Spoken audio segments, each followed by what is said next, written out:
જેમ જેમ ઉનાળાની ગરમી વધતી જાય છે તેમ તેમ લોકોની પાચનની સમસ્યા પણ વધતી જાય છે.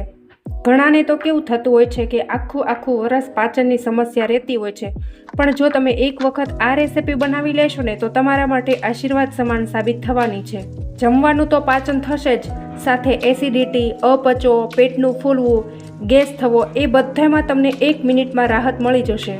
તો તમને આ વિડીયો ગમે તો એક લાઇક અને ચેનલને સબસ્ક્રાઈબ જરૂરથી કરી દેજો. તો ચાલો બનાવીએ આ ઉનાળા સ્પેશિયલ એકદમ નવી રેસીપી. તો સૌથી પહેલાં અહીંયા આપણે એક સ્પેશિયલ ચટણી બનાવવાની છે. તો એના માટે અહીંયા મેં મિક્સર જાર લીધું છે અને 1/4 કપ જેટલા ફુદીનાના પાન લીધેલા છે. તો આ જે ફુદીનાના પાન છે એને મેં ડાળખાથી અલગ કરેલા છે. તો અહીંયા તમારે ડાળીઓનો બિલકુલ ઉપયોગ નથી કરવાનો. તો આપણે મિક્સર જારની અંદર એડ કરી દઈશું. તો અહીંયા ફુદીનાના પાન છે એ પચવામાં બેસ્ટ રહેશે અને શરીરને અંદરથી ઠંડક આપે છે. આ ઉનાળા માટે બેસ્ટ ઓપ્શન છે.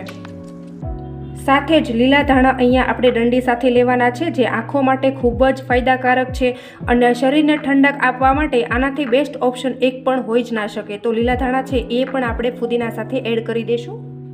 અને સાથે જ અહીંયા મેં 1/2 ઇંચ આદુનો ટુકડો લીધેલો છે. તો આદુનો ટુકડો છે એ પચવામાં ખૂબ જ ફાયદાકારક છે. જેને ગેસ રહેતો હોય, પેટની સમસ્યા હોય, એના માટે આદુ બેસ્ટ ઓપ્શન રહેશે. તો આદુને પણ આપણે એડ કરી દઈશું. અને આ ચટણીને એકદમ ટેંગી ટેસ્ટ આપવા માટે અહીંયા મેં એક નાનો ટુકડો મરચાંનો લીધેલો છે.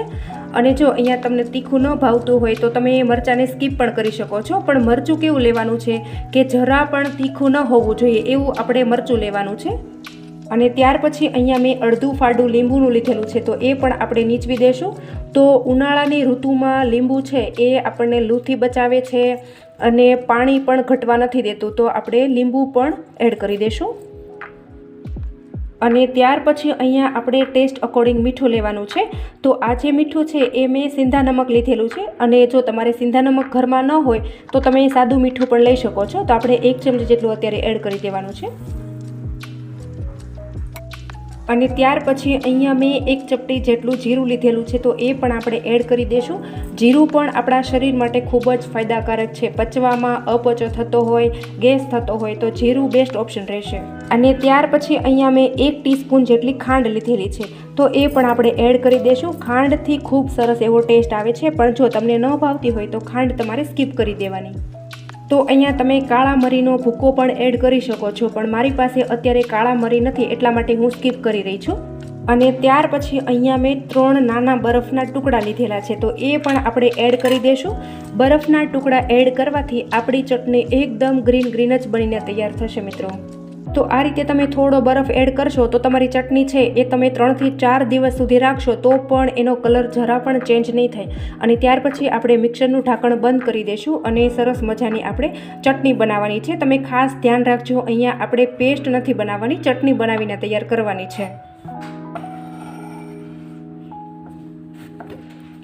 તો તમે જોઈ શકો છો કે અહીંયા આપણી પરફેક્ટ ચટણી બનીને તૈયાર થઈ ગઈ છે. એનો કલર જરા પણ ચેન્જ નથી થયો, એકદમ સરસ એવો ગ્રીન કલર જ ચટણીનો આવ્યો છે.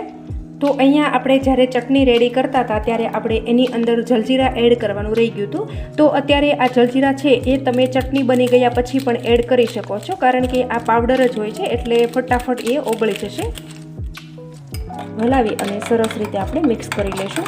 તમે જોઈ શકો છો કે અહીંયા મેં જલજીરા એડ કરીને તો પણ ચટણીનો કલર જરા પણ ચેન્જ નથી થયો, એકદમ લીલો ને લીલો જ રહ્યો છે. અને ત્યાર પછી આ રીતનો મેં અત્યારે સૌથી નાનો કાચનો ગ્લાસ હોય એ મેં અત્યારે લીધેલો છે. તમારા ઘરમાં જો આ રીતનો કાચનો ગ્લાસ ન હોય નાનો, તો તમે અહીંયા કોઈ પણ એકદમ નાની સાઇઝની વાટકી પણ લઈ શકો છો. તો આજે બનાવેલી ચટણી છે એ આપણે આ કાચના ગ્લાસની અંદર એડ કરી દેવાની છે. અને ત્યાર પછી અહીંયા મેં બીજો મોટો કાચનો ગ્લાસ લીધેલો છે અને આ રીતની મેં અત્યારે સાદી સોડા લીધેલી છે. તમારા એરિયામાં આ રીતની જે પણ કંપનીની સાદી સોડા મળતી હોય એ તમે લઈ શકો છો. તો અત્યારે મેં સાદી સોડા લીધેલી છે. તો એ સોડા છે એ આપણે કાચના ગ્લાસમાં નાખી દેવાની છે. તો જ્યારે આપણે ગ્લાસની અંદર સોડા ભરતા હોઈએ ત્યારે આપણે ગ્લાસ આખો નથી ભરવાનો. તમે ખાસ ધ્યાન રાખશો કે હું કઈ રીતે ગ્લાસ ભરું છું. તો તમે જોઈ શકો છો કે અત્યારે અહીંયા મેં અડધો કાચનો ગ્લાસ સોડાથી ભરેલો છે. અને ત્યાર પછી અહીંયા આપણે જે આ નાનો કાચનો ગ્લાસ ચટણીથી ભરેલો છે એ આપણે આ રીતે આ મોટા ગ્લાસની અંદર રાખી દેવાનો છે.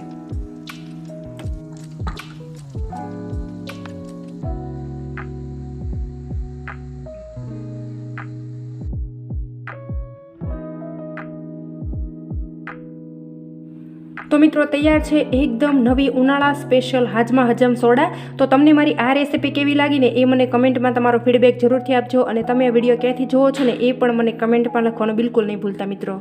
અને જો તમને આ રેસીપી ગમી હોય ને તો વિડીયોને લાઇક કરી દેજો અને ચેનલને સબસ્ક્રાઈબ કરી દેજો. Thank you.